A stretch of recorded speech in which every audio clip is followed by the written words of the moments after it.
নমস্কার বন্ধুরা, আমি সুস্মিতা চলে এলাম তোমাদের আজকে একটা দেখো সুন্দর একটা সকালের দৃশ্য নিয়ে। ভোরের সকালটা দেখো, আকাশটা এত সুন্দর লাগছে, তোমাদের সাথে শেয়ার না করে আমি আর পারলাম না।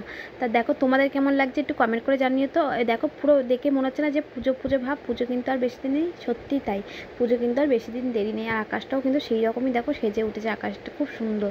তাই দেখো তোমাদের সাথে এই দৃশ্যটা না শেয়ার করে আর পারলাম না। সমস্ত রকম যেহেতু ভিডিও তোমাদের সাথে আপলোড করি, এইটাও তাই আজকে সকালের দৃশ্যটাও কিন্তু তোমাদের সাথে শেয়ার করলাম। তারপর চলে এসেছিলাম দেখো এখানে পুজো দিতে। পুজো দেওয়া হয়েও গেছিলো। আমি এখানে দেখো আজকে কিন্তু গোপুসোনা কিন্তু নতুন জামা পড়েছে, কেমন লাগে তোমরা একটু কমেন্ট করে ঝটপট জানিয়ে। তো গোপুসোনাও কিন্তু খুব আগ্রহী তোমাদের কাছে এই উত্তরটা জানার জন্য, দেখেছো মন দিয়ে কিন্তু দেখছে যে কখন তোমরা উত্তরটা দেবে যে গোপুসোনাকে জামাটা পরে কেমন লাগছে। আর এখানে বড় মাকেও ফুল দিয়ে সাজিয়ে দিয়েছিলাম। আর গাছে এই বৃষ্টি হয়েছে বলে গাছে মনে এখন ফুল প্রচুর ফুল ফুটছে, জানো তো। এর আগে কিন্তু ফুল কিন্তু সেরকম একটা খুব একটা ফুটতো না। তাই তারপরে এখানে দেখো আমি এখানে মাছ রান্না করতে চলে এসেছিলাম। আজকে করবো মাছের ঝাল। এতে আমি দেখো কড়াইতে তেল গরম হতেই দিয়ে দিয়েছিলাম কালো জিরে আর গোটা গরম মশলা। তারপর ফোড়নটা দেওয়ার পরেই দিয়ে দিলাম এখানে আমি মশলা, আদা রসুন পেস্ট। আর তার আগে কিন্তু মাছটা আমি ভেজে নিয়েছিলাম।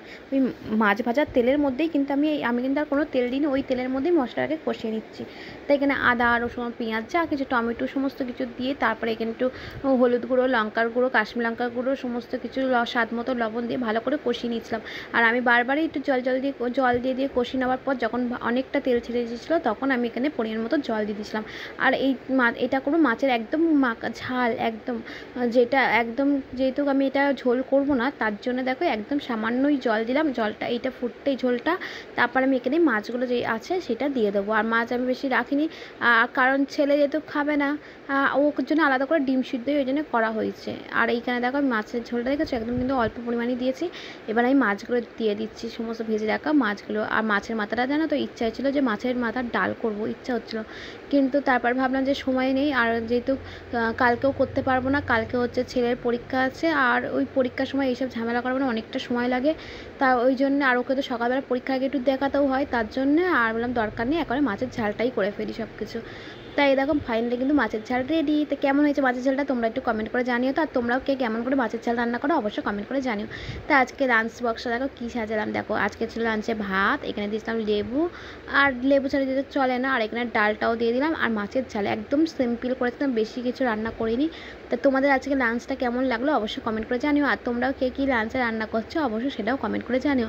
আর এখানে ছেলের জন্য 2টো ডিম সিদ্ধ দিয়ে দিয়েছি। কালকে অতি কষ্ট করে ওকে মাছ খাওয়ানো হয়েছে, জানি না কেন। আগে কিন্তু ও মাছ খেতে, ও যেমন ভালোবাসতো মাছ খেতে, কিন্তু আমিও প্রচুর ভালোবাসতাম, মানে মাছ ছাড়া চলতাম না। কিন্তু কেন জানি না এখন কি হয়েছে, ওরও তো তাই মাছ ওর জন্য করতেই হতো, ঠিক আছে।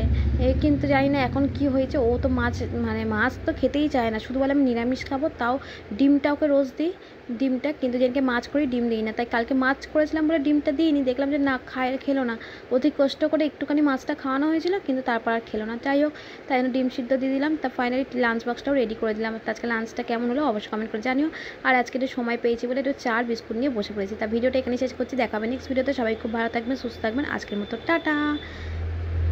আর এই বিস্কুটটা কাদের কাদের পছন্দ চা দিয়ে অবশ্যই কমেন্ট করে জানিও।